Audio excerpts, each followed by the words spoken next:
I stood in the center of the prison yard, fists wrapped in torn bedsheets stained with someone else's blood. The crowd pressed against the chain-link fence, screaming, betting, hungry for violence. Across from me, a man twice my size cracked his knuckles, each pop echoing like a gunshot in the concrete arena. His eyes were dead. Mine were deader. This was my kingdom. This was my purpose. This was all I had left. The guard blew the whistle. And I became what they made me. My name is Marcus, and for 3 years, I was the most feared fighter in Stateville maximum security prison. They called me the Reaper.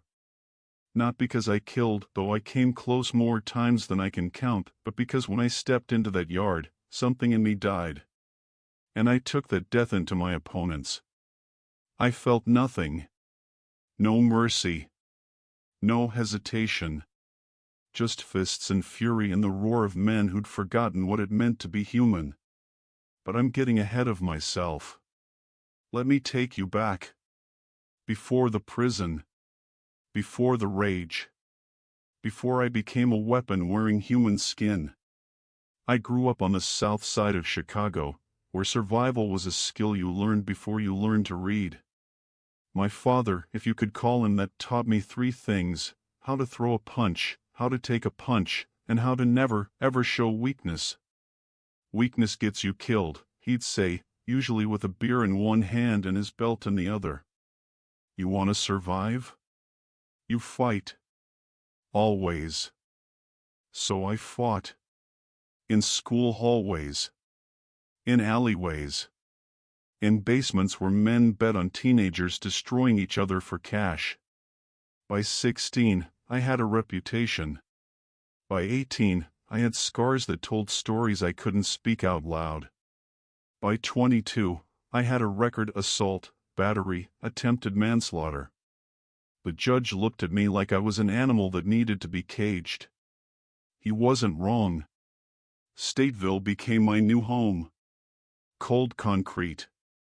Steel bars. The smell of sweat and bleach and desperation.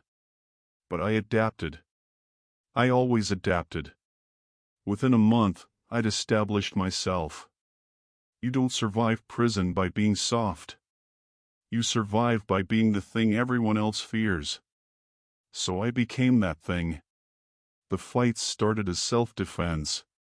A guy comes at you in the showers, you either break his jaw or he breaks yours. I broke his. Word spread. Then the gangs noticed. The Latin kings. The disciples. They all wanted me. But I didn't join anyone. I fought for myself. And when the underground fighting ring started, run by corrupt guards who took 60% of the bets, I became their champion. Every Thursday night. 1 fight. Sometimes 2 if the crowd was hungry. Bare knuckles. No rules. Fight until someone couldn't stand. I always stood. My opponents? Not so much. The money was decent enough for commissary, protection, respect. But that's not why I fought. I fought because it was the only time I felt alive. The only time the numbness cracked and anything moved inside my chest. Pain. Rage. Power. It didn't matter. It was better than the emptiness. I'd broken 14 men by the time I met Isaiah. Isaiah was new. Transferred from somewhere downstate. Quiet. Mid-40s, maybe. Graying beard. Calm eyes. The kind of calm that didn't make sense in a place like this. He sat alone in the cafeteria, reading a book. Not a magazine. Not a legal document.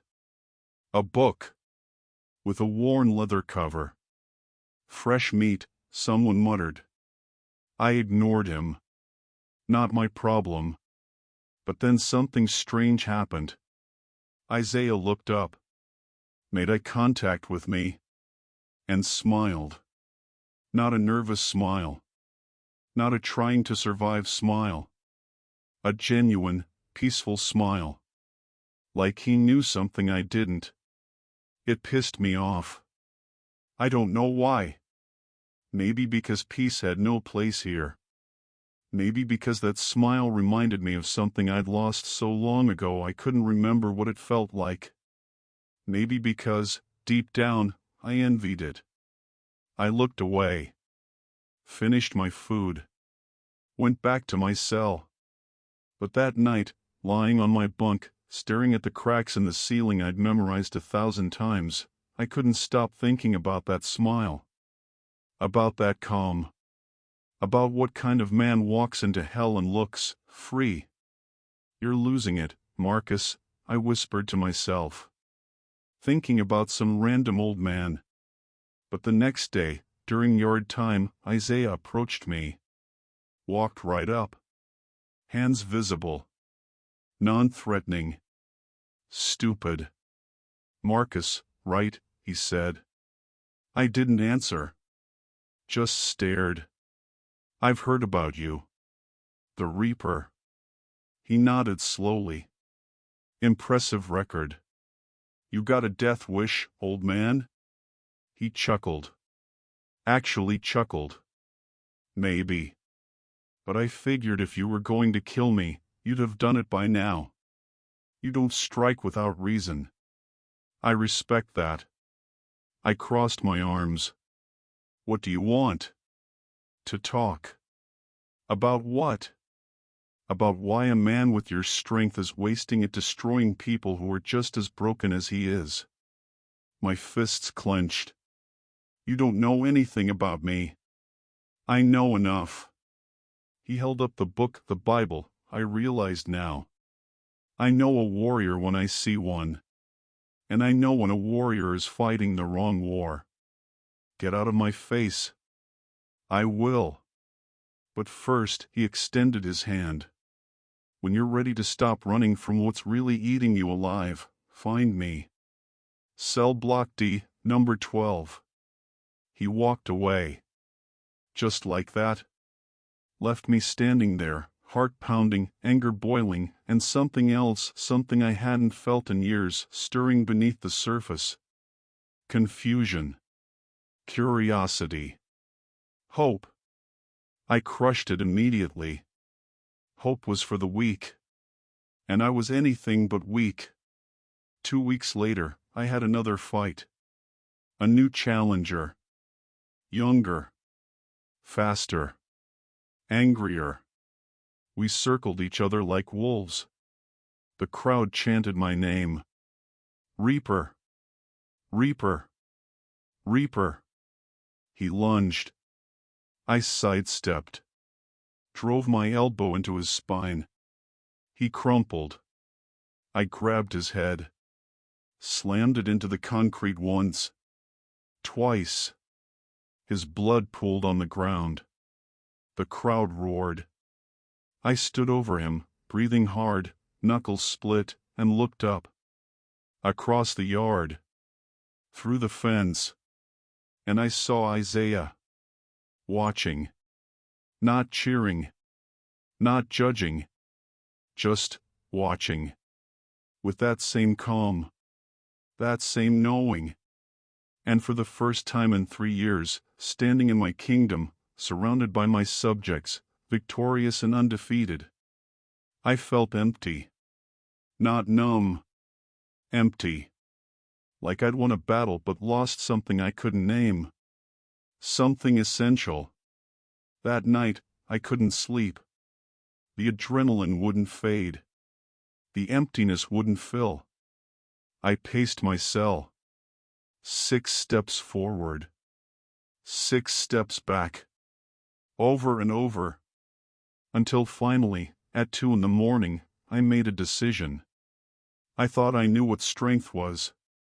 I'd built my entire identity on it. My fists. My rage.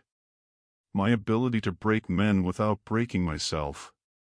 But standing there, in the darkness, with blood still dried under my fingernails, I was about to learn I knew nothing.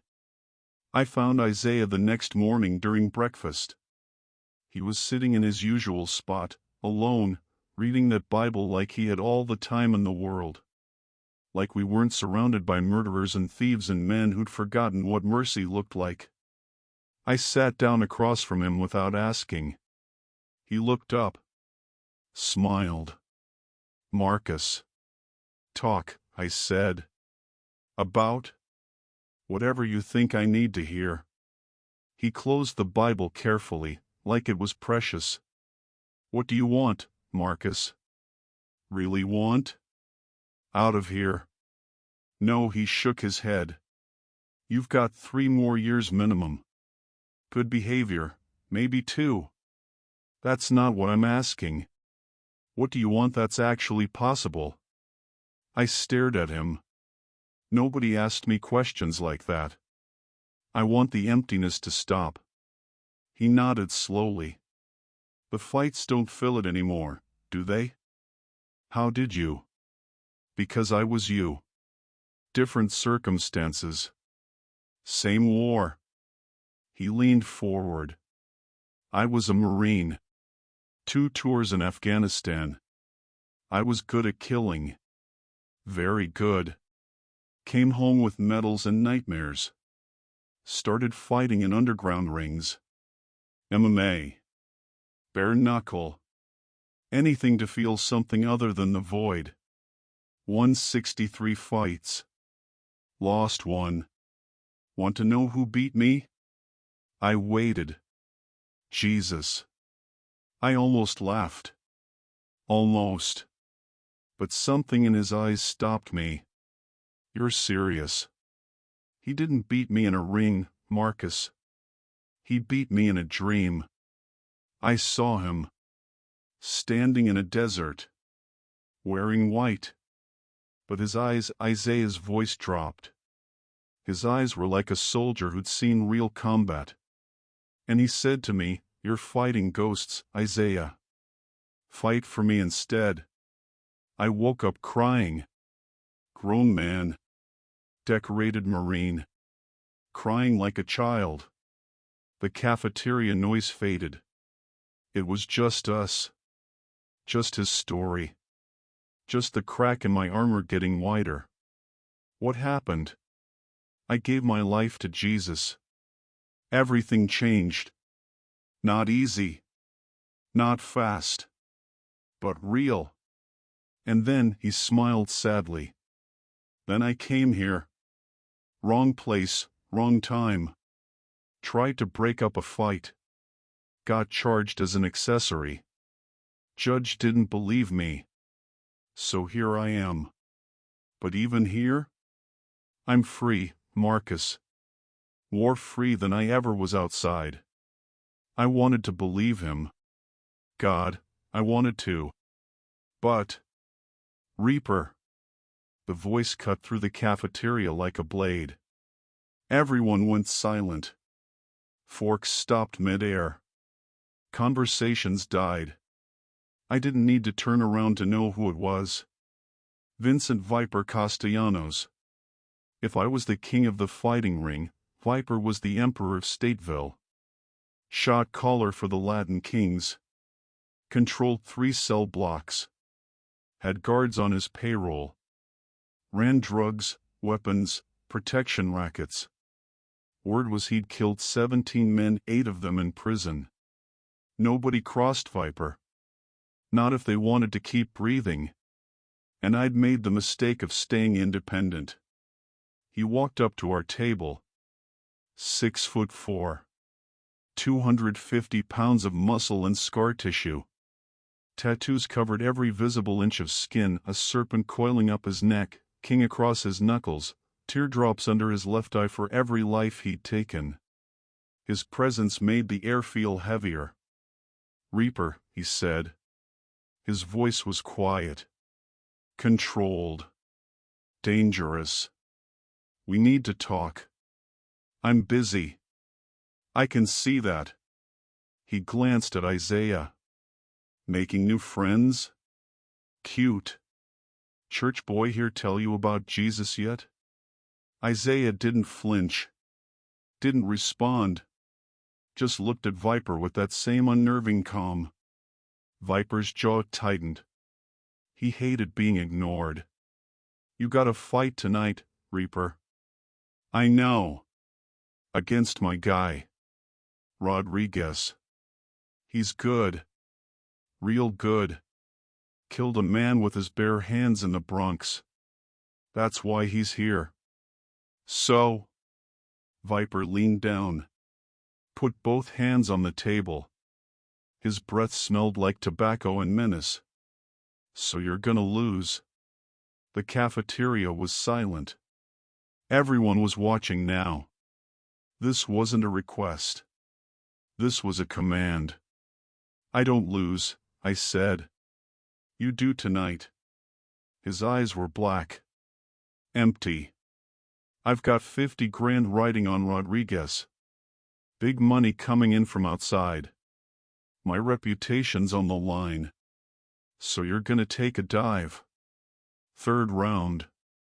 Make it look good. And I'll give you 5%. No. His face didn't change. But something shifted in the air. Something lethal. What did you just say? I stood up. We were eye to eye now. I said no. I don't take dives. I don't throw fights. I win. That's what I do. Viper smiled. It was the most terrifying thing I'd ever seen. You got heart, Reaper. I respect that. But you're making a mistake. Then I'm making a mistake. He straightened up. Cracked his neck. Okay. Here's what's gonna happen. You fight tonight. You fight Rodriguez. And if you win, I'm gonna make the next 3 years of your life a living hell. You'll be marked. My guys will come for you in the showers. In the yard. In your sleep. You'll never be safe. Not for 1 second. And when they finally kill you, and they will, it's gonna be slow. Painful. And nobody's gonna do anything about it. Because I own this place. My heart was pounding. But I kept my voice steady. And if I lose? If you lose, you join the Kings.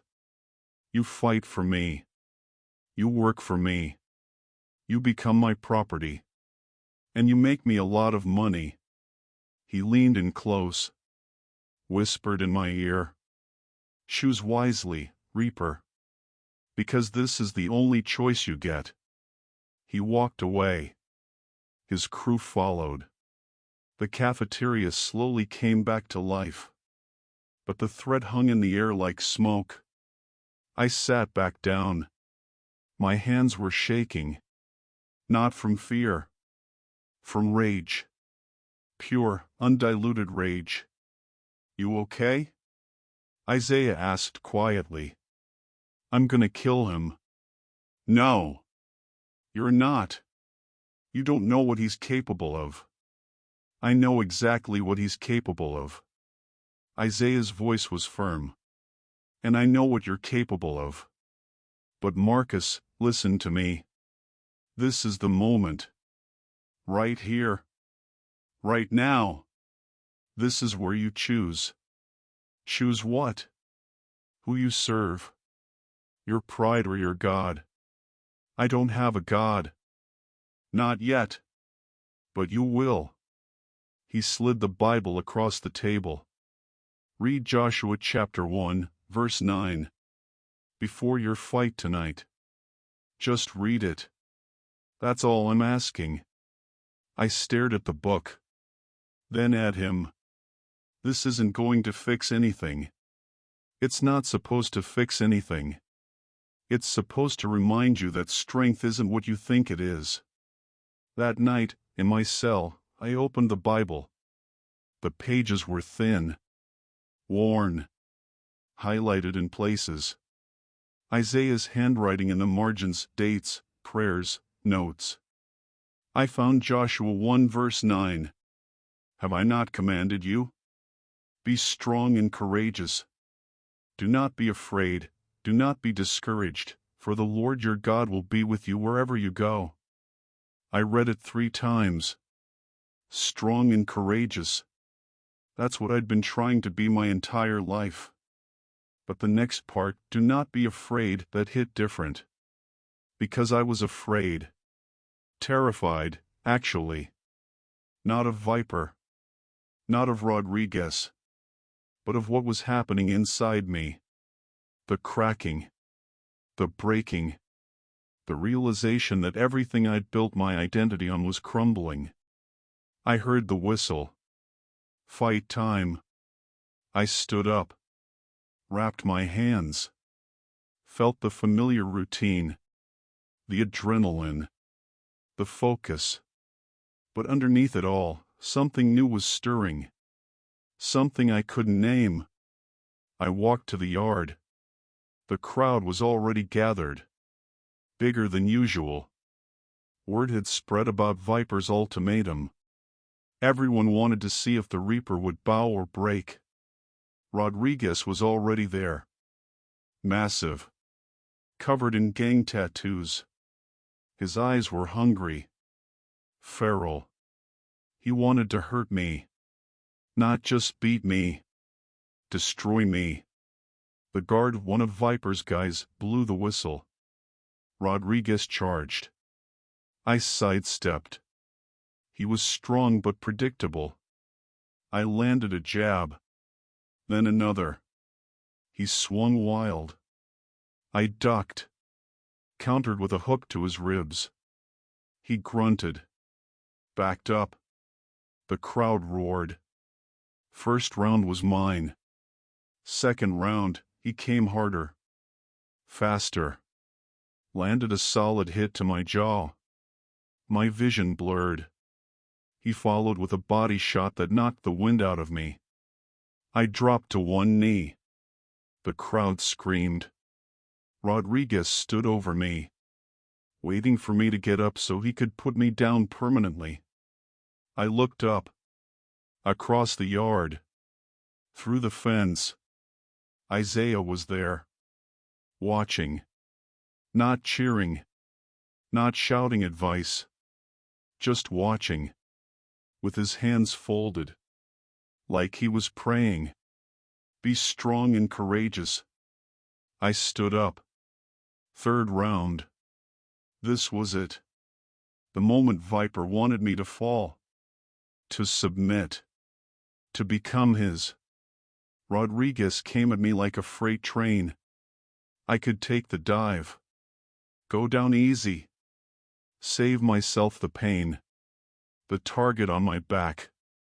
Join the kings. Survive. Or I could fight. Really fight. Not for the crowd. Not for my reputation. But for the first time in my life, for something that mattered. I don't know where the voice came from. Maybe my head. Maybe my heart. Maybe somewhere deeper. But I heard it clear as day. Do you trust me? I blocked Rodriguez's punch. Countered with an uppercut that snapped his head back. He stumbled. I pressed forward. Jab. Hook. Jab. Each hit landing clean. He swung desperately. I ducked. Drove my fist into his solar plexus. He dropped. The guards started counting. 1, 2, 3. Rodriguez tried to get up. Couldn't. 7, 8, 9. The crowd was losing their minds. 10. I'd won. I looked across the yard. Isaiah was smiling. Hands still folded. Still praying. And then I saw him. Viper. Standing at the fence. Staring at me. His face was stone. But his eyes were fire. He drew his finger across his throat. Slow. Deliberate. The message was clear. I was a dead man walking. That was the moment I realized I was about to lose everything. My safety. My life. Everything I'd fought to protect.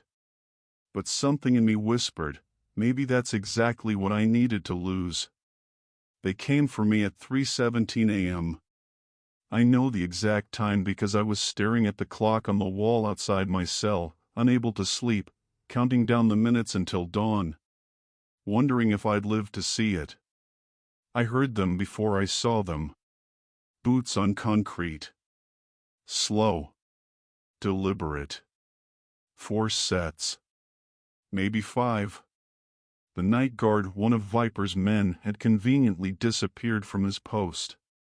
The cameras in my block had been malfunctioning since midnight. I was alone. I sat up on my bunk, heart hammering, every muscle tensed.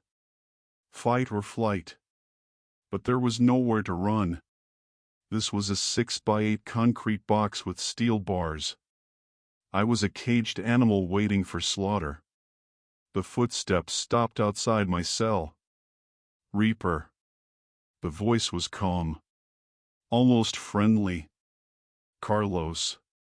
Viper's second in command. Viper sends his regards. The cell door slid open. It shouldn't have. Inmates can't open cells.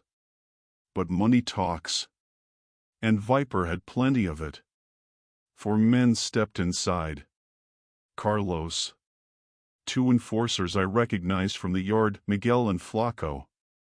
And one I didn't know. Fresh ink. Dead eyes.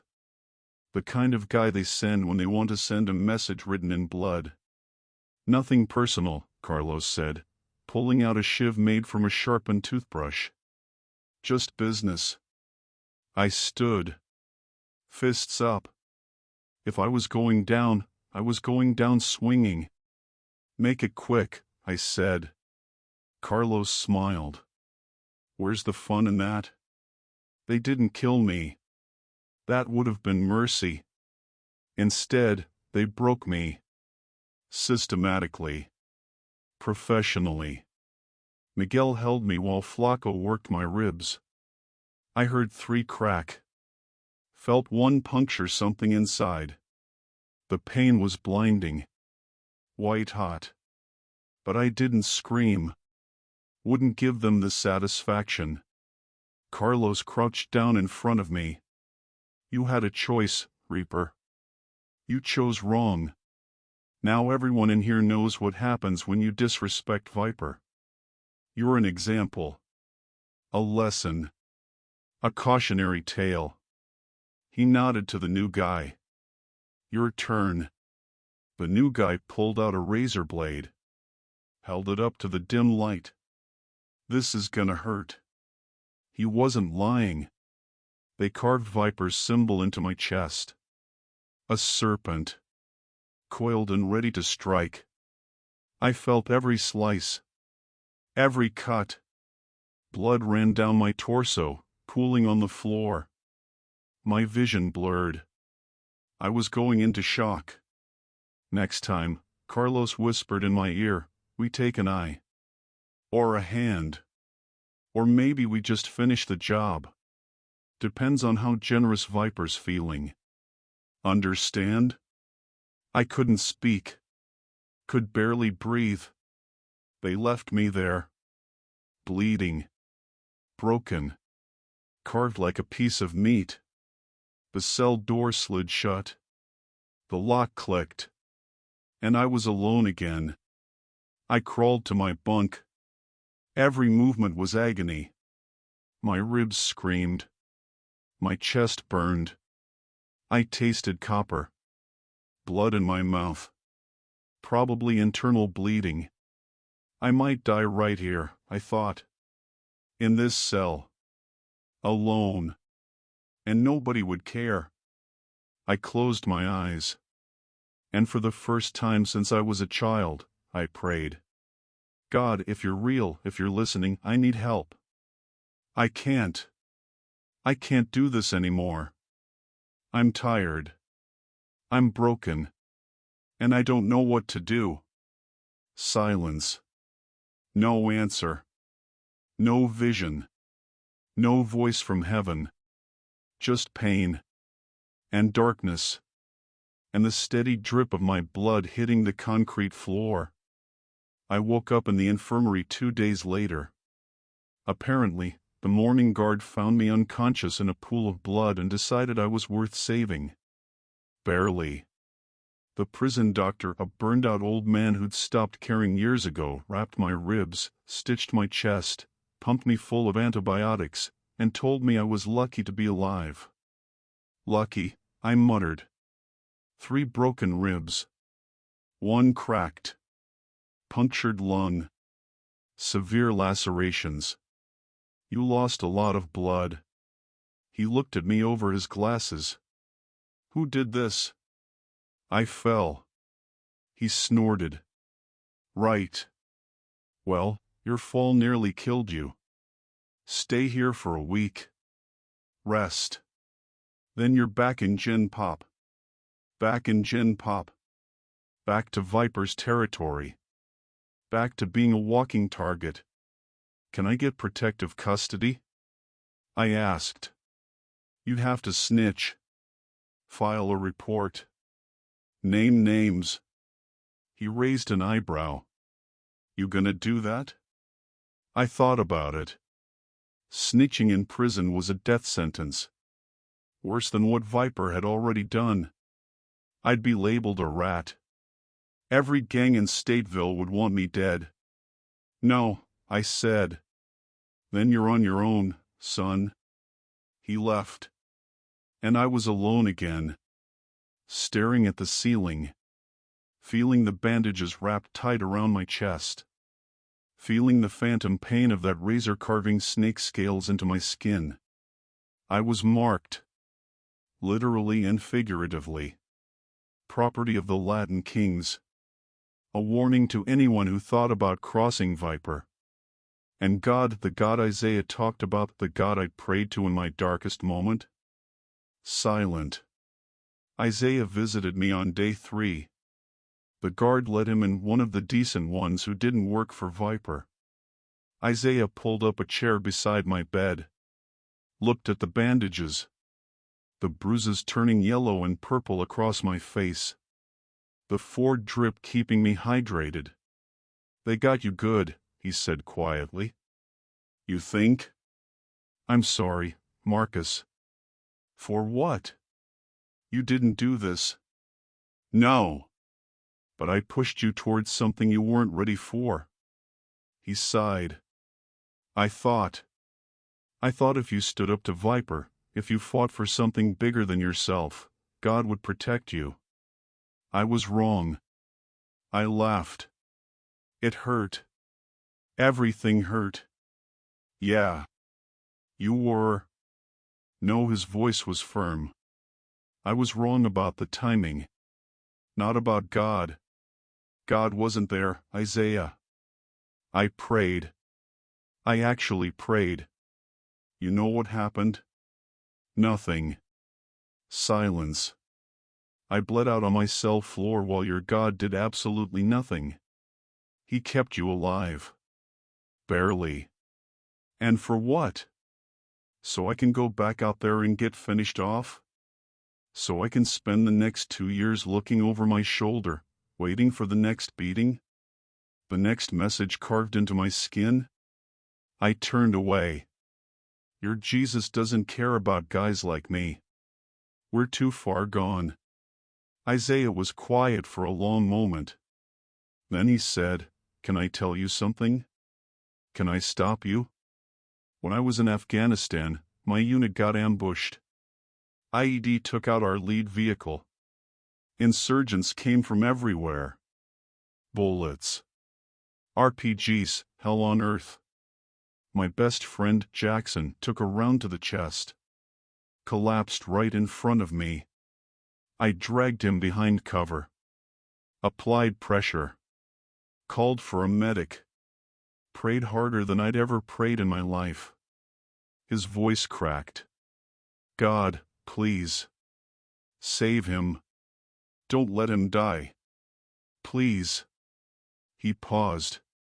Jackson died in my arms. 23 years old. Had a wife and a baby girl back home. And God was silent. Completely silent. I looked at him. Saw the pain in his eyes. Real pain. Not theoretical. Not preacher talk. Real. I was so angry, Isaiah continued. Angry at God. Angry at the war. Angry at myself for not being fast enough, strong enough, good enough to save him. I stopped praying. Stopped believing. Came home and tried to destroy myself in those fighting rings. Because if God wouldn't answer when it mattered, what was the point? So what changed? One night, after a particularly brutal fight broke a guy's jaw in 3 places, I went home. Drunk. Bloody. Hating myself. And I had a dream. I saw Jackson. Standing in a field of light. Smiling. And he said to me, "It wasn't your fault, brother. And it wasn't God's fault. It was war. And war is hell. But I'm home now. Really home. And you need to stop punishing yourself and start living for something that matters." Isaiah wiped his eyes. I woke up crying. And I knew Jackson was okay. More than okay. And that my anger wasn't at God. It was at death. At evil. At the brokenness of this world. God didn't cause the ambush. But he was there. In the smoke. In the blood. In my arms as I held my dying friend. I just couldn't see it through my rage. He leaned forward. "Marcus, God didn't cause this. Viper did. Evil did. But God is here. In this room. Right now. Even if you can't feel him. How do you know? Because you're still alive. And you're still asking questions. And that means there's still hope." I wanted to believe him. God, I wanted to. But the pain in my ribs, the burn in my chest, the memory of that razor blade cutting into my flesh. I don't know if I can do this, Isaiah. I don't know if I'm strong enough.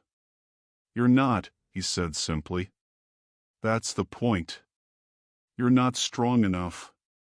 I'm not strong enough. None of us are. That's why we need Jesus. Because his strength is made perfect in our weakness. He opened his Bible. Found a passage. Read aloud. But he said to me, "My grace is sufficient for you, for my power is made perfect in weakness. Therefore I will boast all the more gladly about my weaknesses, so that Christ's power may rest on me." 2 Corinthians 12 verse 9, Isaiah said. Paul wrote that from prison. After being beaten, stoned, shipwrecked, left for dead. And he said God's power works best when we're at our weakest. When we've got nothing left. When we're broken beyond repair. That's when he shows up. I closed my eyes. Felt tears, real tears, burning behind my eyelids. I'm scared, Isaiah. I know. I'm not supposed to be scared. Warriors don't get scared. Yes, they do. Every warrior who's ever faced real combat knows fear. The difference between a warrior and a coward isn't the absence of fear. It's what you do with the fear. You can let it control you. Or you can hand it to God and let him fight through you. What if he doesn't show up? Isaiah smiled. He will. Maybe not the way you expect. Maybe not when you want. But he will. I promise you that. I spent the rest of that week in the infirmary, reading Isaiah's Bible. Slowly. Painfully. My body healing. My soul. I didn't know what my soul was doing. I read about Job. A man who lost everything. His family. His wealth. His health. And cried out to God in anguish. And God answered. Eventually. I read about David. A warrior king. Who fought bears and lions and giants. But also wrote poetry about his fear. His weakness. His desperate need for God to save him. I read about Peter. A fisherman who tried to walk on water. And sank. Because he doubted. But Jesus pulled him up anyway. And I read about Paul. A man who persecuted Christians. Murdered them. And then met Jesus on a road to Damascus and had his entire life turned inside out. Men. Warriors. Fighters. All of them broken. All of them scared. All of them needing God more than they needed their next breath. Maybe, I thought, I wasn't too far gone after all. Maybe there was hope for even a guy like me. On day 7, the doctor cleared me for release. You're healing faster than expected, he said. Whatever you're doing, keep doing it. I looked down at Isaiah's Bible in my hands. Yeah. I will. I walked back to my cell block. Every step was careful. Measured. I expected ambush around every corner. Vipers men in every shadow. But nothing happened. I reached my cell. Stepped inside. The bloodstain was still on the floor. Dark. Permanent. A reminder of what had happened. What could happen again? I sat on my bunk. Opened the Bible. Found Psalm 23. The one even non-believers knew. Even though I walk through the valley of the shadow of death, I will fear no evil, for you are with me. I read it out loud. Let the words settle into my bones. Okay, God, I whispered. I don't know if you're listening. I don't know if you care. But I'm done fighting alone. I'm done pretending I'm strong enough. If you want me, if you can use a broken fighter with blood on his hands and a snake carved into his chest, I'm yours. I don't know what that means. I don't know what comes next. But I can't do this anymore. Not alone. I closed my eyes. And for the first time since that night in my cell, bleeding and broken and abandoned, I felt something. Not a voice. Not a vision. Just a presence. Warm. Solid. Like someone standing in the corner of my cell. Watching over me. I wasn't alone anymore. The next morning, I woke up different. Not healed, my ribs still screamed with every breath, and the carved snake on my chest still burned under the bandages. But something inside had shifted. Like a door I didn't know existed had cracked open, and light was bleeding through. I got dressed slowly. Every movement deliberate. My cellmate, a kid named Torres who dealt pills for Viper and kept his mouth shut, watched me from his bunk. You good, Reaper? Yeah, I said. And for the first time in years, I wasn't lying. I found Isaiah in the chapel. Most inmates avoided the chapel. It was small, tucked in the back corner of C block, barely maintained. A handful of wooden benches. A water-stained cross on the wall. A donated piano that hadn't been tuned since the 90s. But Isaiah was there every morning at 6 a.m. Praying. Reading. Waiting for guys like me who'd finally hit bottom and needed somewhere to land. When I walked in, he looked up. Smiled. Not surprised. Like he'd been expecting me. Marcus. I did it, I said. Last night. I prayed. Really prayed. I told God. I told him I was done fighting alone. Isaiah stood up, walked over, put his hand on my shoulder. His grip was firm, steady, a warrior's grip. Welcome home, brother. I don't know what I'm doing. Nobody does it first. That's okay. That's why we walk together. He gestured to the bench. Sit. Let me show you something. For the next 2 hours, Isaiah walked me through the basics. Not religion. Not rules. Just relationship. Christianity isn't about being good enough, he explained. It's about realizing you're not good enough. None of us are. We're all broken. All fallen. All in need of rescue. And Jesus, he's the rescue. He came down into the mess, into the violence, into the hell we created, and he took the punishment we deserved. That's the gospel. Good news for bad men. I've done terrible things, Isaiah. Things I can't take back. I know. So have I. So has every person who's ever lived. But here's the miracle. He opened his Bible to Romans. Chapter 8, verse 1. Read this. I read aloud. Therefore, there is now no condemnation for those who are in Christ Jesus. No condemnation, Isaiah repeated.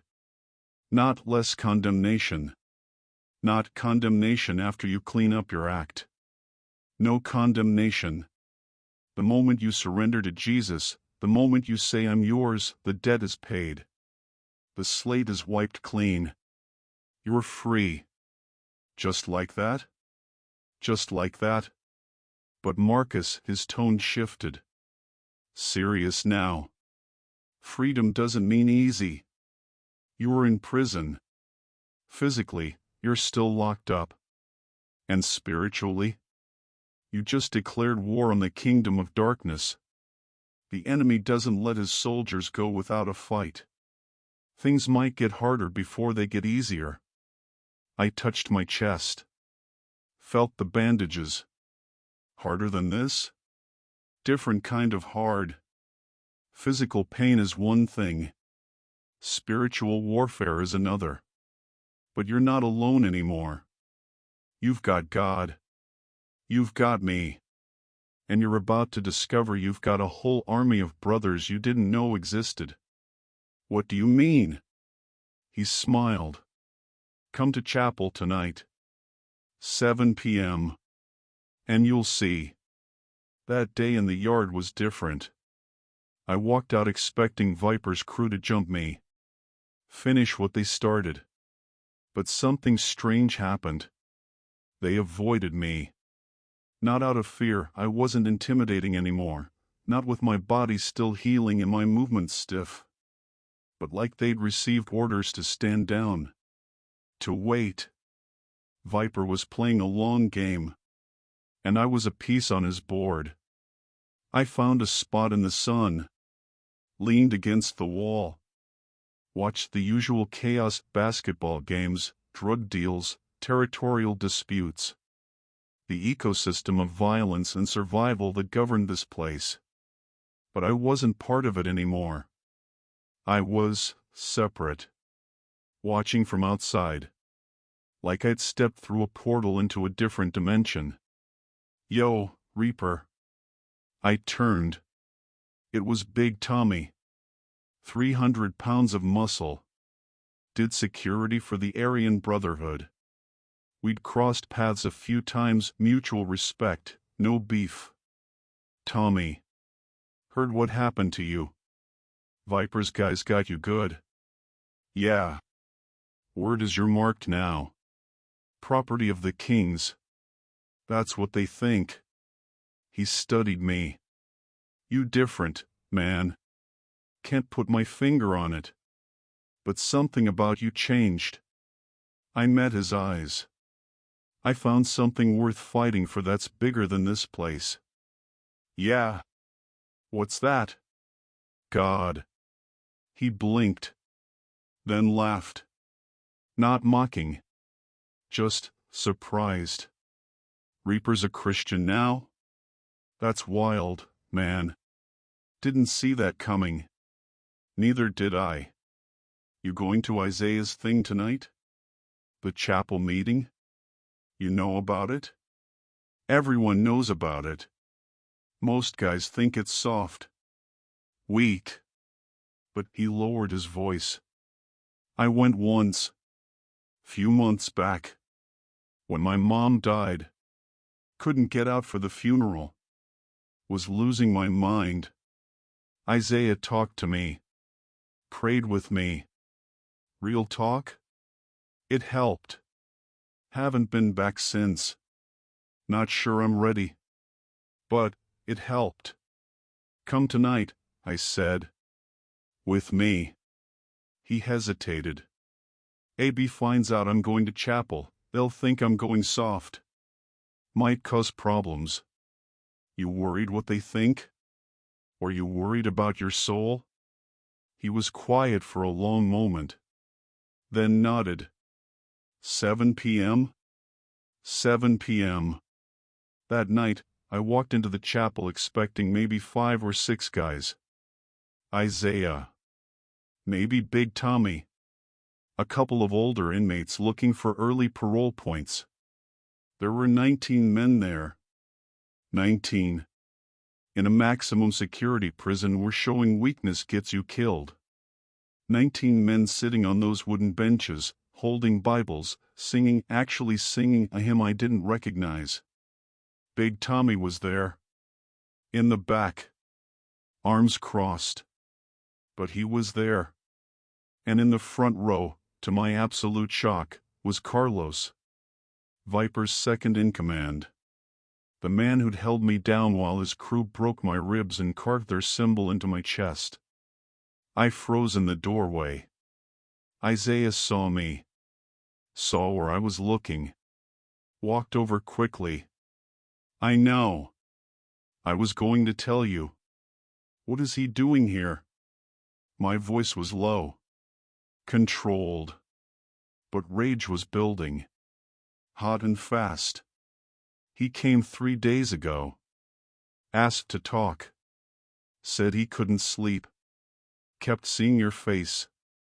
The blood. He wanted to apologize but didn't know how. So you invited him to church? Marcus, he's seeking. Just like you. Just like all of us. You think you're the only one who's done terrible things? Every man in this room has blood on his hands. Including me. Including Carlos. That's the whole point. We're all guilty. We all need grace. I looked at Carlos. He was staring at the floor. Shoulders hunched. He looked small. Broken. Nothing like the enforcer who'd whispered threats in my ear 5 days ago. I can't, I said. I can't sit in the same room with him. Yes, you can. Because Jesus did more than sit in a room with his enemies. He died for them. And if you're serious about following him, you need to start learning what forgiveness looks like. I'm not ready. Nobody ever is. That's why it's called grace. Isaiah put his hand on my shoulder. Stay. Please. You don't have to talk to him. You don't have to forgive him tonight. Just stay. Let God work. Every fiber in my body screamed to leave. To walk out. To find Carlos later and finish what we started. But something deeper, something new whispered, trust me. I walked in. Sat in the back row. Far from Carlos. Far from everyone. Big Tommy slid in beside me. This is weird, right? Beyond weird. But we're here. Yeah. We're here. Isaiah started the meeting with prayer. Simple. Honest. Jesus, we're all broken men in a broken place. Meet us here. Show us your love, your power, your grace. Amen. Then he opened his Bible. Tonight we're talking about the Apostle Paul. Most of you know the name. Some of you know the story. But I want to read something Paul wrote from prison. Just like we're in prison. He was chained to a Roman guard. Beaten. Starved. Waiting for execution. And this is what he wrote. He read from Philippians 4. I know what it is to be in need, and I know what it is to have plenty.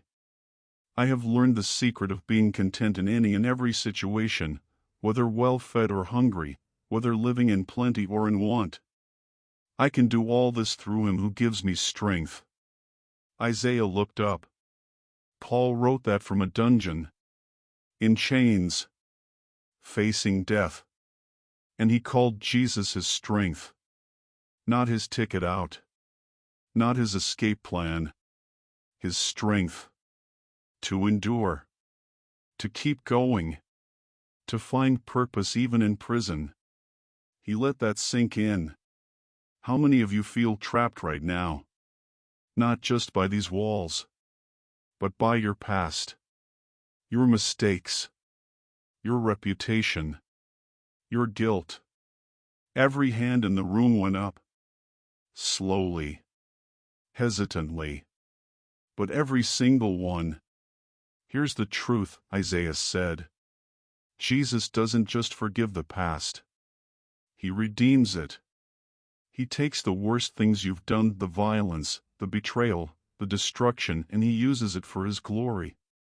Paul was a murderer. He killed Christians. Hunted them down. Celebrated their deaths. And Jesus appeared to him on a road and said, I'm going to turn you into my greatest missionary. The worst became the best. The persecutor became the preacher. That's what Jesus does. A man in the second row, older, gray-haired, covered in prison tattoos, spoke up. But how do you know he forgives everything? Some of us, we've done things that can't be undone. You're right, Isaiah said. You can't undo them. But Jesus already did. On the cross. He took every sin, past, present, future, and he paid the price. All of it. The question isn't whether he can forgive you. He already has. The question is whether you'll accept it. Silence. Then Carlos stood up. Every head turned. Every body tensed. I need to say something, Carlos said. His voice was shaking. 5 days ago, I did something I can't take back. I hurt a man in this room. Bad. I didn't think twice about it. Orders are orders. But I haven't slept since. I close my eyes and I see his blood. I hear him trying not to scream. And I realize I've become a monster. He turned. Looked directly at me. Marcus Reaper, I'm sorry. I know that doesn't fix it. I know sorry doesn't heal your ribs or erase the scars. But I'm asking. I'm begging for your forgiveness. Not because I deserve it. I don't. But because I don't know how to live with what I've done. The room was silent. 19 men holding their breath. I stood up. Slowly. Pain shooting through my ribs. I walked toward Carlos. He didn't move. Didn't flinch. Just stood there. Waiting for judgment. I stopped in front of him. And I saw it. Really saw it. The fear in his eyes. The shame. The desperation. He wasn't Viper's enforcer anymore. He was just a man. Broken. Lost. Looking for a way out of the darkness. Just like me. I extended my hand. I forgive you, I said. Carlos stared at my hand. Then at my face. Tears streamed down his cheeks. You do? I'm not saying it's easy. I'm not saying I'll forget. But yeah, I forgive you. Because someone forgave me. And if I don't pass it on, what's the point? He grabbed my hand, shook it, then pulled me into a hug, careful of my ribs, gentle. And he sobbed into my shoulder like a child. Thank you, he whispered. Thank you. After the meeting, guys came up to me, one by one, sharing their stories, their pain, their questions. Big Tommy, I killed a man in a bar fight. He had a wife and kids. I think about them every day. Can God really forgive that? Yes, I said. Because he forgave me for worse. An older man named Jerome. I've been in here 22 years. I'm never getting out. What's the point of faith if there's no future?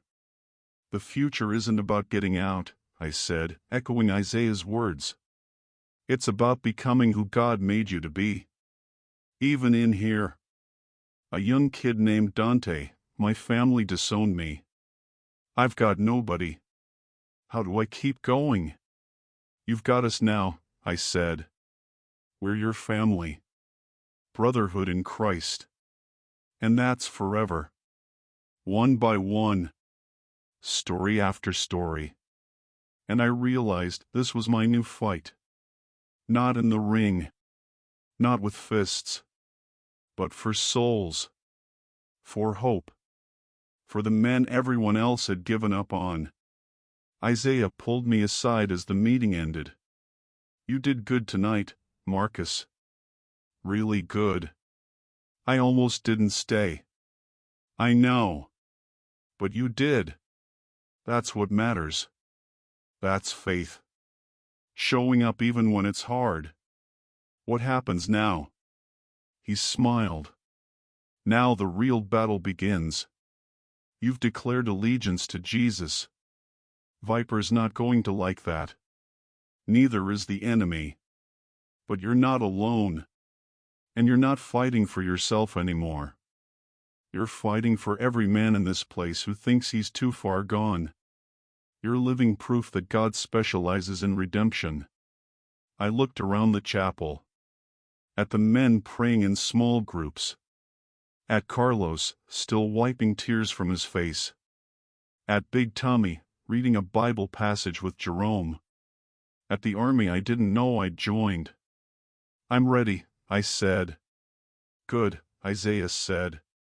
Because tomorrow, everything changes. It happened 3 nights later. I was lying on my bunk, unable to sleep again. My body was healing, but my mind wouldn't rest. Every creak in the cell block sounded like footsteps. Every shadow looked like Viper's crew coming to finish the job. The fear was constant, gnawing, relentless. Torres was snoring on the bunk below me. The night guard's radio crackled somewhere down the hall. Normal prison sounds. The soundtrack of survival. I stared at the ceiling, counting cracks, praying under my breath. God, I know I said I trust you. But I'm scared. I'm really scared. I don't know what tomorrow looks like. I don't know if I'm going to survive this. I need to know you're real. That this isn't just wishful thinking. That you actually care about a guy like me. The air in this cell shifted. I can't explain it any other way.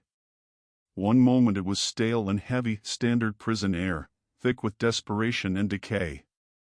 The next moment, it was different. Cleaner. Charged. Like the atmosphere before a lightning storm. I sat up. Heart pounding. And then I saw him. He was standing in the corner of my cell. Not glowing. Not floating. Just standing. Solid. Real. More real than anything I'd ever seen. He was wearing simple clothes like a worker, a carpenter. His hands were calloused. Strong. Working man's hands. But his eyes were fire and compassion and authority all at once. He looked like a king who'd been to war. A commander who'd led men through hell and brought them home. A brother who'd taken bullets meant for you. I couldn't breathe. Couldn't move. Every muscle in my body locked up. This wasn't a dream. This wasn't my imagination. This was real. Marcus, he said. His voice. God, his voice. It was command and comfort. Strength and gentleness. Like thunder wrapped in velvet. Jesus? I whispered. He smiled. Yes. I scrambled off my bunk. Dropped to my knees. My ribs screamed in protest, but I didn't care. I'm sorry. I'm so sorry. For everything. For all of it. The violence. The rage. The lives I've hurt. I know, he said. And he stepped closer. Knelt down beside me. Eye level. King and broken fighter. Face to face. I know everything you've done, Marcus.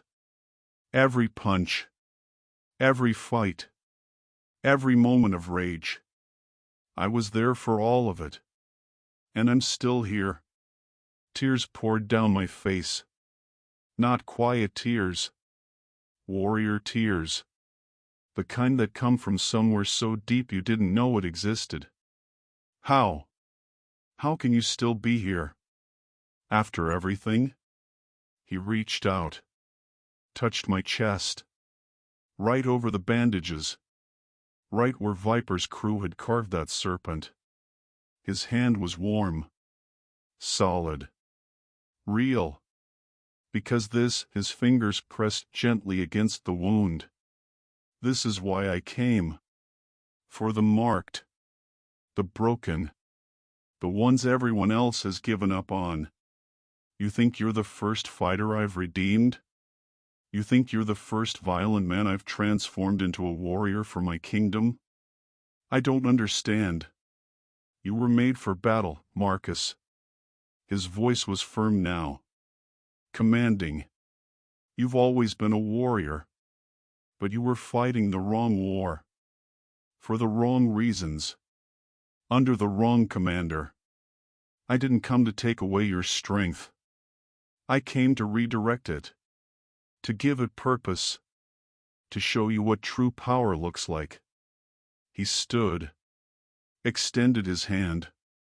I took it. He pulled me to my feet with the strength of someone who'd built houses and tables and carried crosses up mountains. Look at me, he said. I did. And I saw scars. On his wrists. Deep. Permanent. From nails. From crucifixion. You think I don't know what it's like to be beaten? He said. To be betrayed? To bleed on a stone floor while men stood around and laughed? I've been where you are, Marcus. I've felt what you feel. But I didn't stay down. I got back up. And I conquered death itself. Not with fists. Not with weapons. With love. With sacrifice. With surrender to my Father's will. He turned his hands over. Showed me the scars in his palms. These are my battle wounds. I took every blow meant for you. Every consequence. Every punishment. And I did it willingly. Because you're worth it. Every man in this prison is worth it. Every broken soul who thinks they're beyond redemption worth it. I couldn't speak. Could barely process what I was seeing. Hearing. Experiencing. What do you want from me? I finally managed. Everything, he said simply. Your past. Your present. Your future. Your strength. Your weakness. Your rage. Your fear. All of it. Give it to me. And I'll give you something better. I'll give you a mission that matters. A brotherhood that lasts. And a strength that doesn't come from your fists, it comes from me. I don't know if I can. You can't, he interrupted. That's the point. You can't do this alone. But with me, you can do anything. You can forgive men who tortured you. You can love enemies who want you dead. You can stand firm when everything in you says run. Because it won't be your strength anymore. It'll be mine. Working through you. He placed both hands on my shoulders. The grip was firm. A warrior's grip. A commander claiming his soldier. I'm making you new, Marcus. Not just forgiven. Not just redeemed. New. The old Marcus, the Reaper, he died the moment you surrendered to me. The new Marcus? He's a warrior in my army. A protector of the weak. A voice for the voiceless. A living testimony that no one is beyond my reach. What if I fail? What if I fall back into the rage? The violence? You will stumble, he said honestly. Every warrior does. But you won't fall. Because I'm holding you. And when you do stumble, you get back up. You confess. You repent. And you keep fighting. That's what soldiers do. They don't quit. They don't give up. They adapt. They overcome. And they trust their commander. He stepped back. But his presence didn't diminish. If anything, it grew stronger. Filled the entire cell. Pushed against the walls. I have plans for you, Marcus. Bigger than you can imagine. You're going to reach men I can't reach through preachers or priests. Because you speak their language. You know their pain. You've walked their path. And when you tell them about me, about what I've done in your life, they'll listen. Because you're one of them. I'm scared, I admitted. I know. Fear is normal. But courage isn't the absence of fear. It's action in spite of fear. You've been courageous your whole life, Marcus. You just used it for the wrong things. Now you're going to use it for me. And I promise I will never leave you. Never forsake you. You're mine. And nothing, not viper, not violence, not hell itself, can take you from my hand. He moved toward the cell door. It was still locked. Still sealed. But he walked through it like it wasn't there. Then he turned back. Smiled. Get some rest, soldier. You've got work to do. And he was gone. I stood there. In the middle of my cell. Shaking. Weeping. Overwhelmed. Torres rolled over in his bunk. Yo, Reaper, you good? You're breathing heavy, man. I looked down at him. Then at the corner where Jesus had stood. Then at my hands. They were trembling. Not from fear.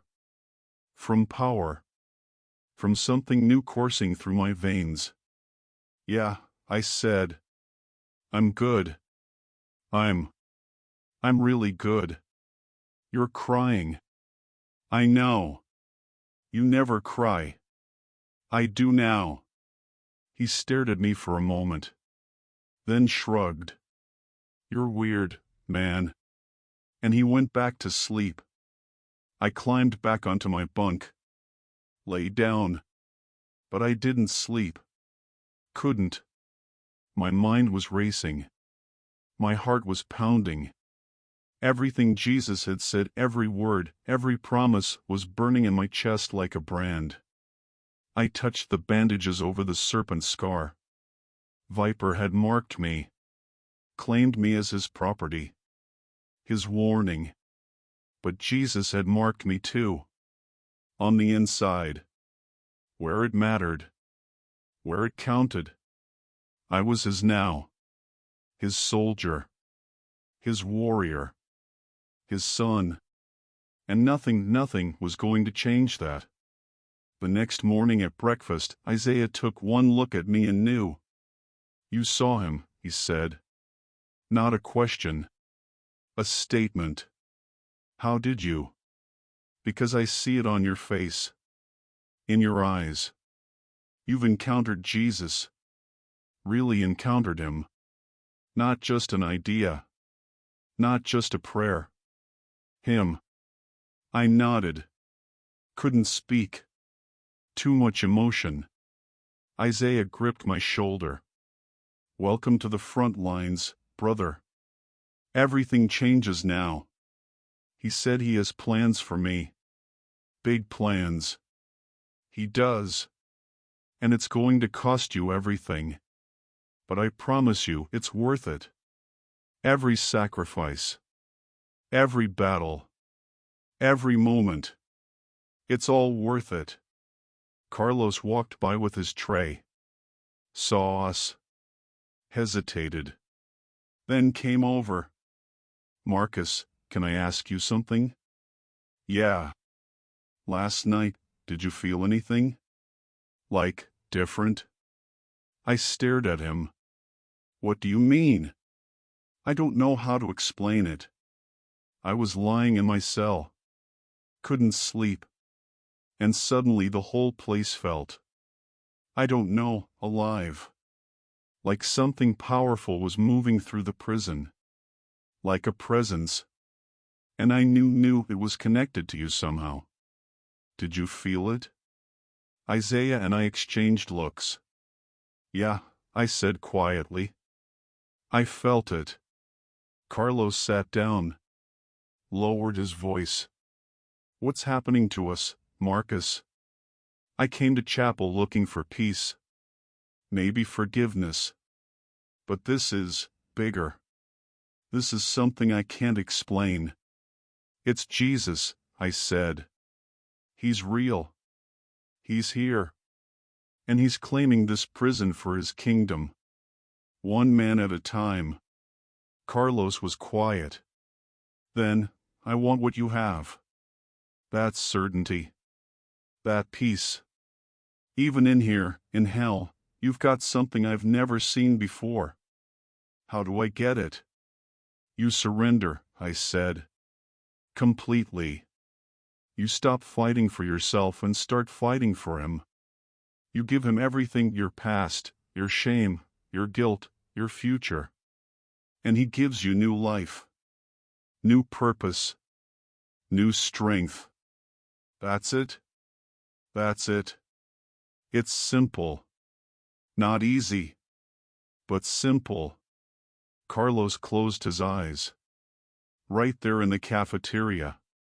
Surrounded by hundreds of inmates and guards and chaos. And he whispered, "Jesus, I'm yours. I don't know what that means. But I'm yours. Take me. Use me. Make me new." The cafeteria didn't stop. The noise didn't fade. The world kept spinning. But something shifted. In Carlos. In the atmosphere around our table. In the spiritual realm we couldn't see but could absolutely feel. Another soldier had just enlisted in God's army. Isaiah smiled. And so it begins. Over the next week, everything changed. The chapel meetings grew. 20 men became 30. 30 became 45. Word spread through the cell blocks like wildfire. Something's happening in that chapel. Something real. Men who'd never prayed started showing up. Gang members. Lifers. Men on death row who had nothing left to lose. They came hungry, desperate, searching for the thing they saw in me and Isaiah and Carlos. The thing that didn't make sense in a place like this. Hope. Big Tommy brought 3 guys from the Aryan Brotherhood. They're curious, he explained. Don't pressure them. Just let them watch. They watched. And 2 weeks later, all 3 gave their lives to Jesus. Dante, the young kid who'd been disowned, started leading Bible studies in his cell block, teaching other young inmates what Isaiah had taught him. Jerome, the lifer with 22 years, and started a prayer group. Every morning at 5 a.m., 12 men kneeling on concrete floors, praying for their families, their victims, their futures. And me? I became a bridge between the violence and the peace, the past and the future. I spoke the language of warriors and translated the gospel in terms they could understand. Jesus isn't asking you to be weak, I tell them.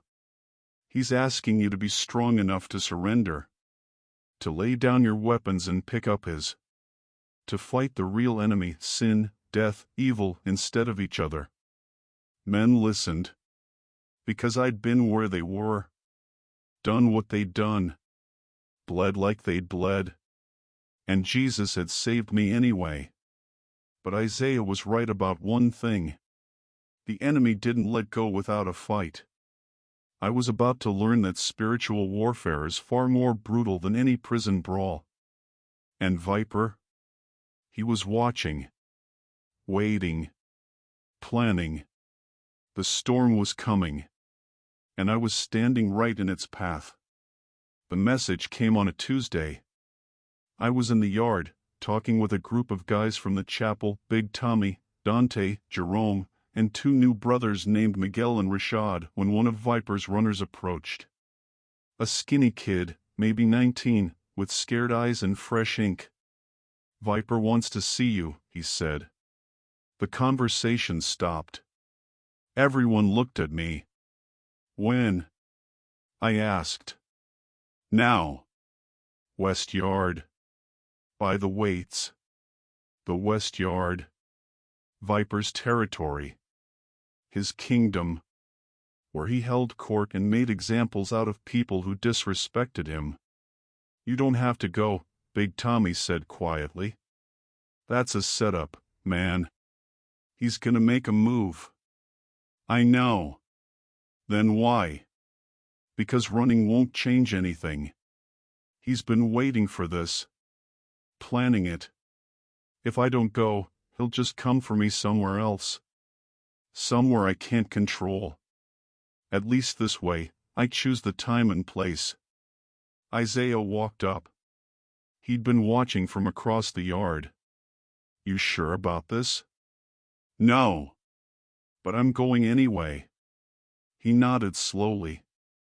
Then we're going with you. Isaiah. I didn't ask, Marcus. We're brothers. You don't walk into the lion's den alone. That's not how this works. Carlos appeared beside him. Then Dante. Then Jerome. One by one, the men from the chapel formed a circle around me. 12 men. Unarmed.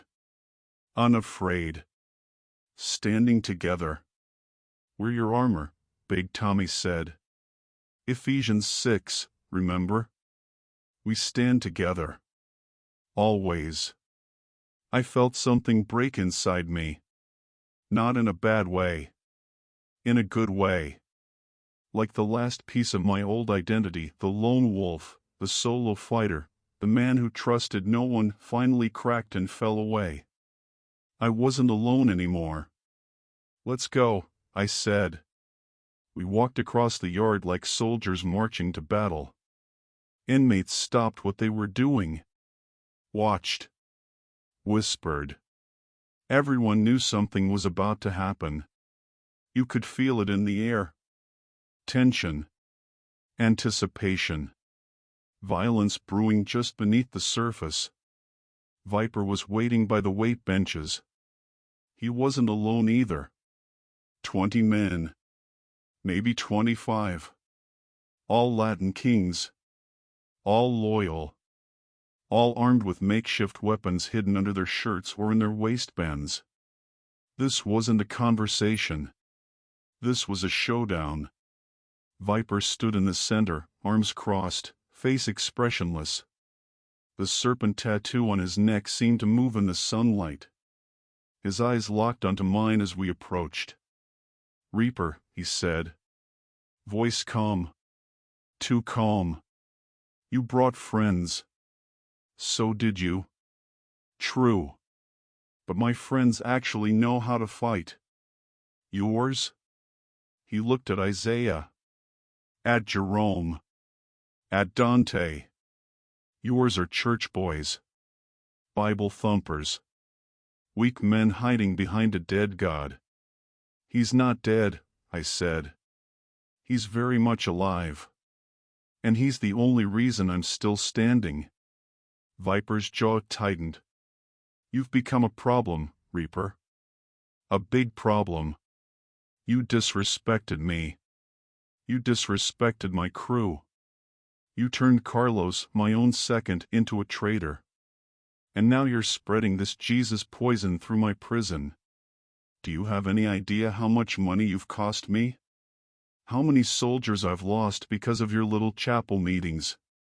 They're not your soldiers anymore. They never were. They were slaves. And Jesus set them free." "Free?" Viper laughed. Cold and sharp. "Look around, Reaper. We're in prison. Nobody's free. We're all caged animals. The only difference is some of us accept it and make the best of it. Others, like you, live in fantasy land, pretending some magic man in the sky is going to save them. He already did. On a cross. 2,000 years ago." Viper's smile vanished. "I'm done playing games with you. I gave you a chance. You refused. I had my boys teach you a lesson. You survived. Fine. I even let it slide when you started your little church group. Figured it'd burn out. But it didn't. It's growing. And growth I don't control is a threat. And threats," he pulled out a shiv. 8 inches of sharpened steel. "Threats get eliminated." The yard went silent. Even the guards, who were watching from a distance but not intervening, tensed up. Isaiah stepped forward. Positioned himself between me and Viper. "You want Marcus? You go through me first." Carlos moved beside him. "And me. Big Tommy. And me." One by one, the men from the chapel formed a wall. A human shield. 12 brothers willing to die for one. Viper stared at them. Then at me. "You've built yourself a little army, haven't you?" "Not an army," I said. "A family. Something you wouldn't understand." His knuckles whitened around the shiv. "I'm going to give you one last chance, Reaper. One. You renounce this Jesus nonsense. You tell everyone in this yard it was a mistake. A moment of weakness. And you come back to the Kings. Fight for me. Work for me. And I'll forget this ever happened. We'll call it even. And if I refuse? Then you die. Right here. Right now. And so does anyone stupid enough to stand with you." He gestured to his crew. They pulled out their weapons. Shivs. Shanks. Broken bottles. Makeshift clubs. 25 armed men against 12 unarmed believers. The math wasn't in our favor. Isaiah looked at me.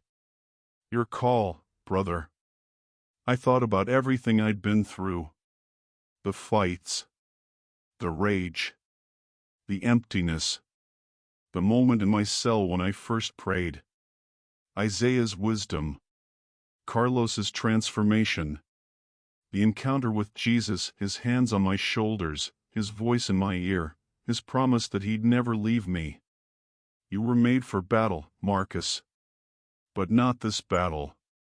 Fight for me. I stepped forward. Past Isaiah. Past the human wall. Face to face with Viper. I'm not renouncing Jesus, I said. My voice was steady. Clear. Unshakable. He's the only king I serve now. The only commander I follow. And if you want to kill me for that, then do it.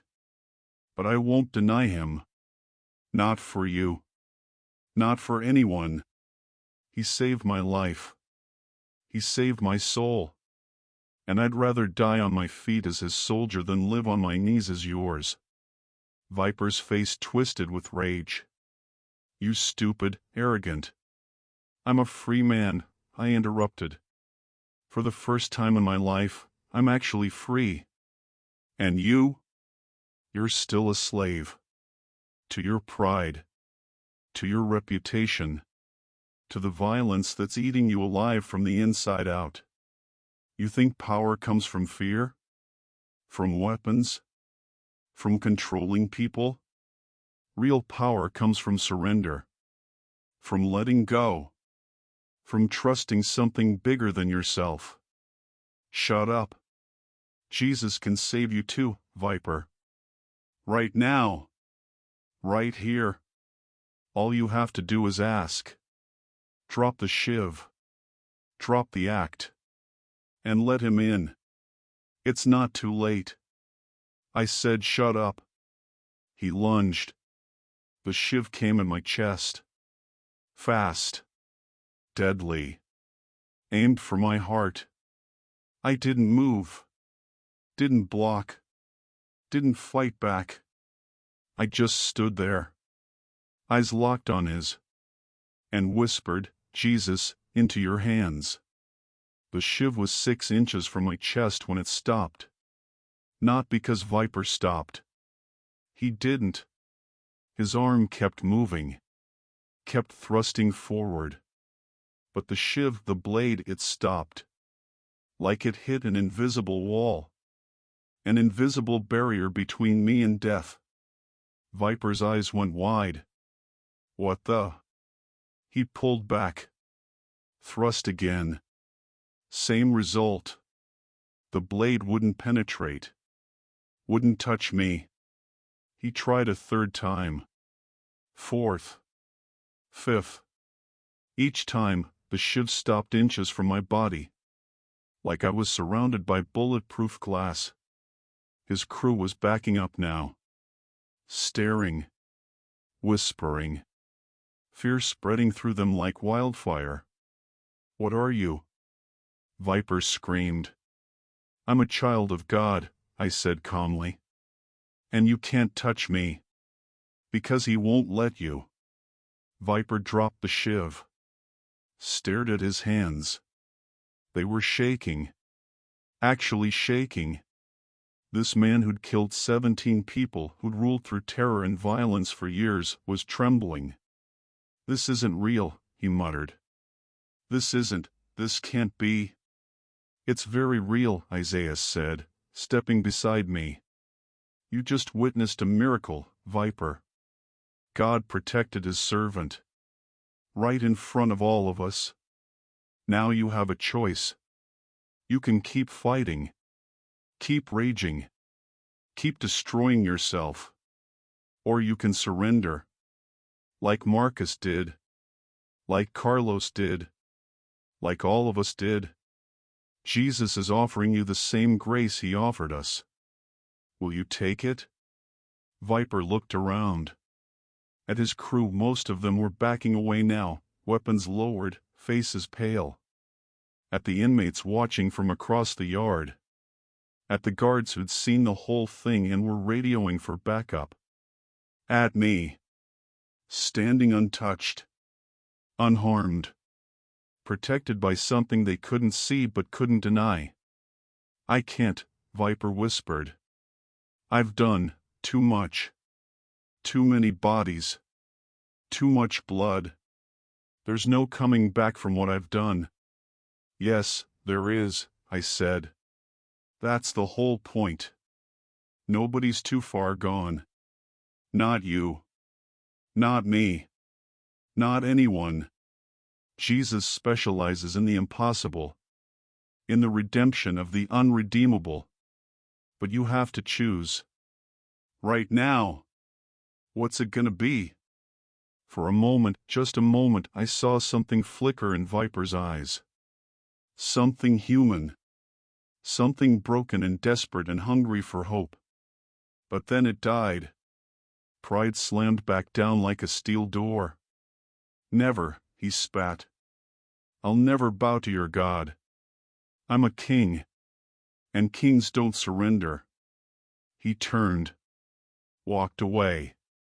His crew followed. Scattered. Confused. Shaken. But Viper, he kept walking. Head high. Shoulders squared. Refusing to acknowledge what he'd just witnessed. Refusing to let go of the throne that was killing him. The guards swarmed the yard 30 seconds later. Whistle blowing. Orders shouting. Everyone on the ground. Hands behind heads. But they didn't arrest anyone. Because technically, nothing had happened. No blood.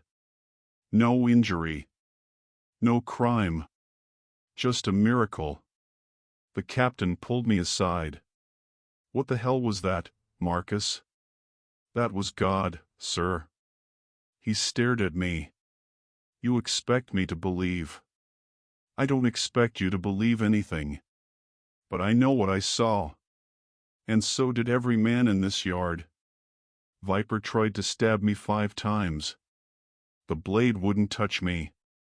"You can check the security footage if you don't believe me." He did.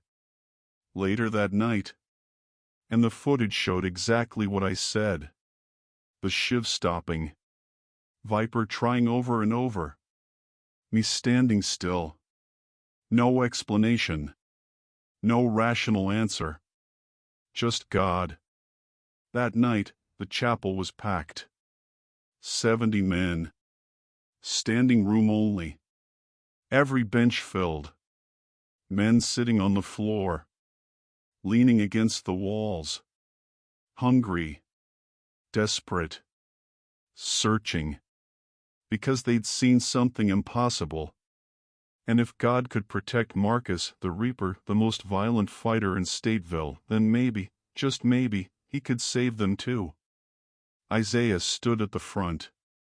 Tonight we witnessed spiritual warfare. Not metaphorical. Not symbolic. Real. The enemy wanted Marcus dead. But God said no. And when God says no, nothing, not weapons, not violence, not hell itself, can change it. He opened his Bible. Psalm 91. Whoever dwells in the shelter of the Most High will rest in the shadow of the Almighty. I will say of the Lord, He is my refuge and my fortress, my God, in whom I trust. Surely He will save you from the fowler's snare and from the deadly pestilence. He will cover you with His feathers, and under His wings you will find refuge. His faithfulness will be your shield and rampart. He looked around the room. How many of you want that protection? That covering? That refuge? Every hand went up. Then come forward. Right now. Give your life to Jesus. Stop fighting alone. Join the army of the King. The real King. The one who conquered death and rose again. The one who'll never leave you. Never forsake you. Never give up on you. They came. One by one. Some crying. Some shaking. Some stone-faced but determined. They knelt at the front of that rundown chapel with the water-stained cross and the out-of-tune piano. And they surrendered. 70 men. In one night. The kingdom of darkness lost 70 soldiers.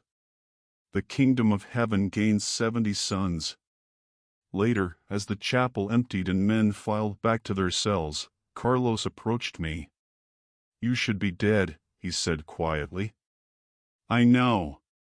I saw the blade. I saw his face. He wanted to kill you. And he couldn't. Marcus. I've seen a lot of things in this place. Violence. Death. Miracles. Never. Until tonight.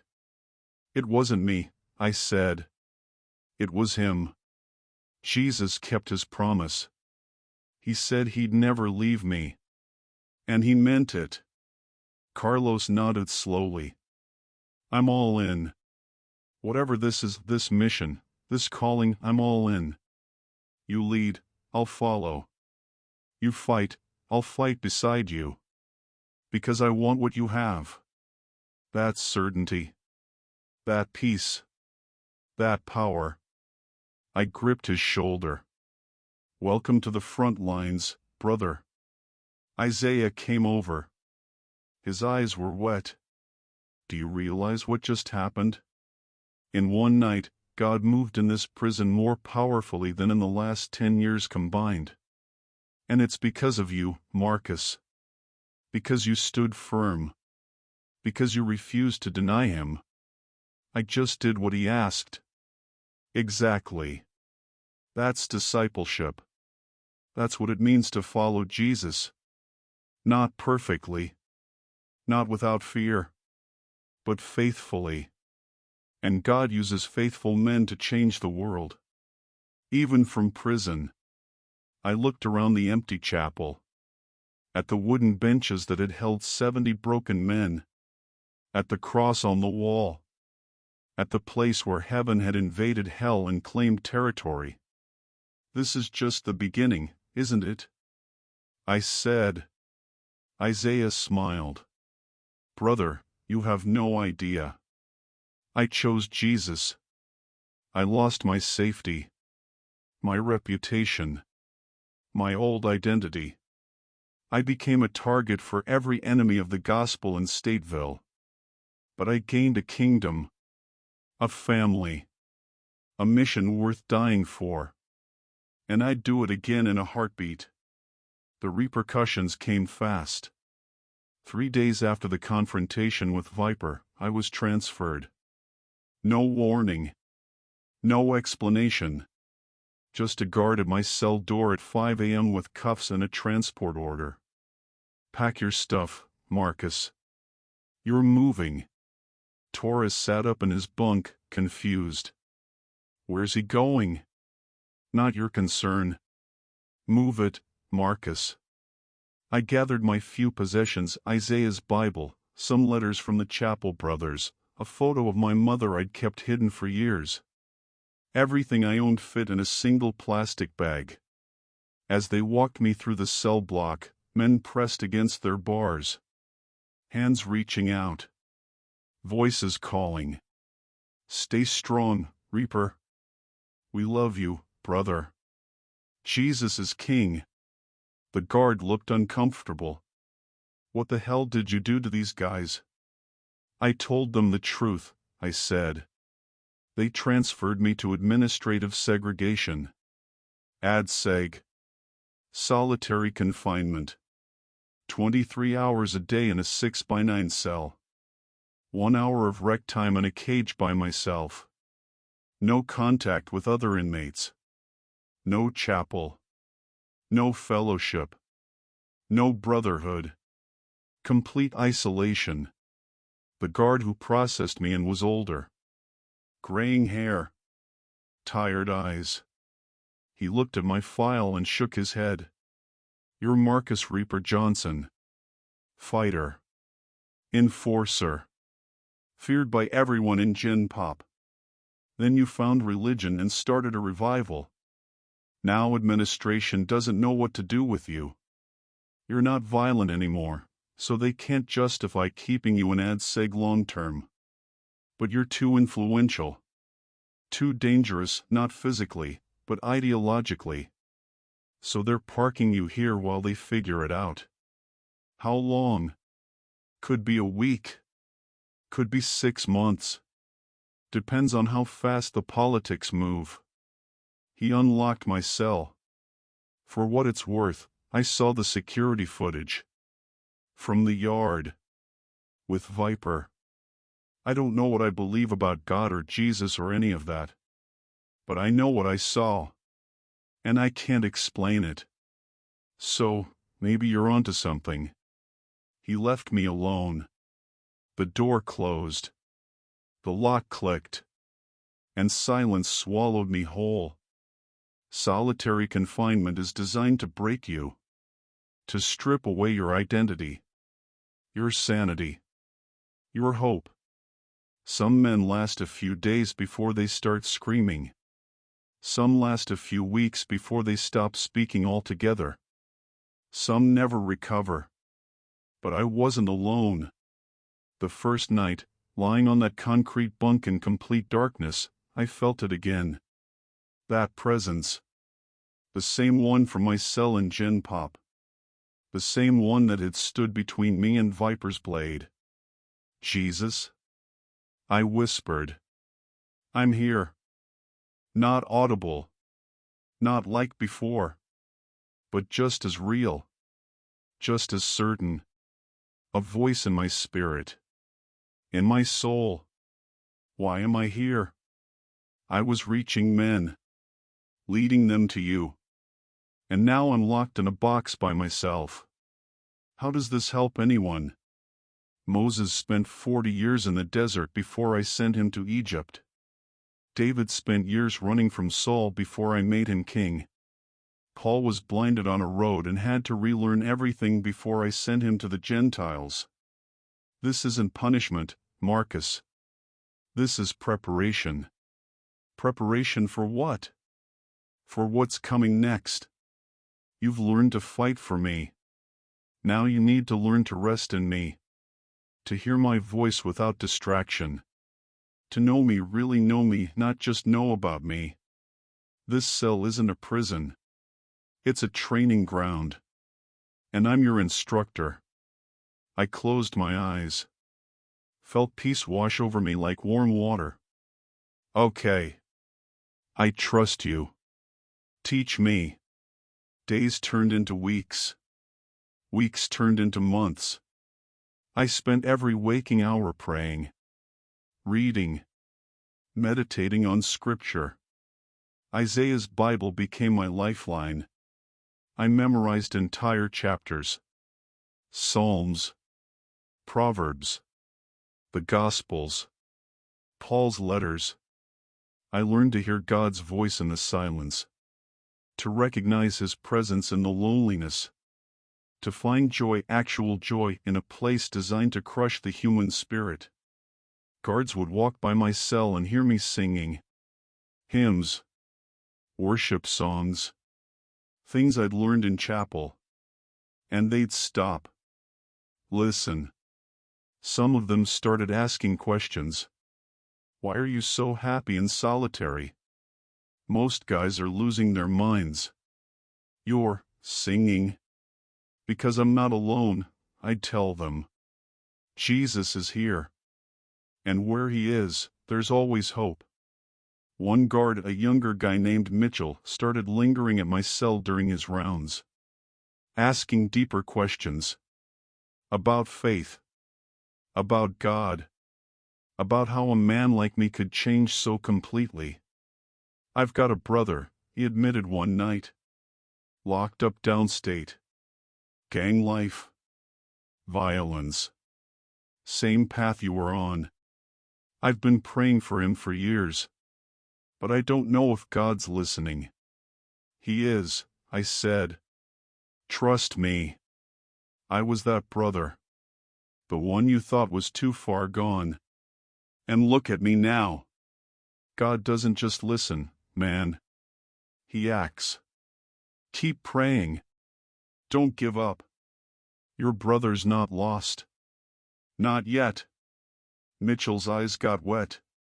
You really believe that? I know it. Because I'm living proof. 2 weeks later, Mitchell slipped a note under my door. My brother called yesterday. Said he's been having dreams about Jesus. Asked if I knew anything about faith. I told him about you. He wants to hear more. Thank you, Marcus. You gave me hope. I smiled. Even in solitary, God was moving. Using my isolation to reach people I never would have met in Gen Pop. This is what I do, God whispered. I use the least likely people in the most unlikely places to accomplish the impossible. Trust the process. 5 months into my stay in ADSEG, I got a visitor. Isaiah. They brought me to a small room with a table and 2 chairs. Plexiglass partition between us. Phone to talk through. When I saw him, I almost broke. Almost let the loneliness and the isolation crack me open. But I held it together. Barely. Brother, Isaiah said through the phone. His voice was thick with emotion. How are you holding up? Better than I should be. God's been with me. Every day. Every hour. I know. I can see it on your face. You look different. Stronger. Not physically. Spiritually. What's happening out there? In Gen Pop? With the chapel? Isaiah smiled. Huge. Genuine. Marcus, it's exploding. After you got transferred, Viper tried to shut it down. Threatened anyone who attended. But it didn't work. The men kept coming. More and more. We had to start multiple meetings. Different cell blocks. Different times. Carlos is leading one group. Big Tommy another. Dante's teaching Bible study to the young guys. Jerome's got a prayer team that meets every morning. We've got over 150 men now. Active. Committed. Growing. My heart swelled. 150? And it's not stopping. Word is spreading to other prisons. Guys getting transferred out, taking the gospel with them. Starting groups in their new facilities. Marcus, you started a movement. A prison revival. And it's still going. Even without you there physically, your testimony, your story, it's reaching people you'll never meet. Tears rolled down my face. I didn't try to stop them. What about Viper? Isaiah's smile faded. He's struggling. Lost most of his crew. The kings are fracturing. His power's slipping. And he knows it. I've tried to reach out. Sent Carlos to talk to him. But he won't listen. Won't bend. Pride's got him in a chokehold. Keep trying. Don't give up on him. I won't. I promise. We talked for another 30 minutes. About theology. About struggles. About the men whose lives had been transformed. About miracles, healings, deliverance, reconciliations happening almost weekly now. When are they letting you out of ADSEG? Isaiah asked. I don't know. Could be tomorrow. Could be never. But honestly, I'm okay either way. God's doing something in here. With me. In me. And I'm not who I was when they locked me in that cell. I'm changed. Again. Deeper this time. Isaiah nodded slowly. You're becoming who you were always meant to be. A warrior prophet. A voice in the wilderness. A man after God's own heart. I'm just a fighter who found Jesus. No, Isaiah said firmly. You're a son of the Most High God, an ambassador of the kingdom, a weapon in the hands of the Almighty. Own it, Marcus. Step into it. Because when they let you out, and they will, the real battle begins. 2 weeks later, they moved me again. Not back to Gen Pop. Out. Early release. Parole. 3 years cut short due to good behavior, demonstrated rehabilitation, and low risk of recidivism. I stood in the prison discharge office, holding my release papers, unable to process what was happening. You're free to go, Mr. Johnson, the officer said. Don't screw it up. Free. I walked out of Stateville Maximum Security Prison at 9:17 a.m. on a Tuesday in October. The sun was bright. The air was cold. The world outside looked both familiar and completely foreign. I had $47. The clothes on my back. Isaiah's Bible. And a mission I couldn't fully articulate but felt burning in my bones. A car was waiting in the parking lot. Door opened. Carlos stepped out. Carlos? What are you? You're out too. Got released last month. Parole. Been staying at a halfway house. Working construction. Staying clean. Staying faithful. He grinned. Isaiah called me. Said you were getting out today. Figured you'd need a ride. And a brother. I hugged him. Hard. Long. This man who'd beaten me. Carved me. Nearly killed me. And now was standing here as my brother in Christ. Living proof of God's redemptive power. Where are we going? I asked. Isaiah set something up. There's a church on the south side. Pastor heard your story. Wants to meet you. Wants to help. Housing. Job training. Mentorship. Whatever you need to stay out and stay on mission. On mission? Carlos looked at me seriously.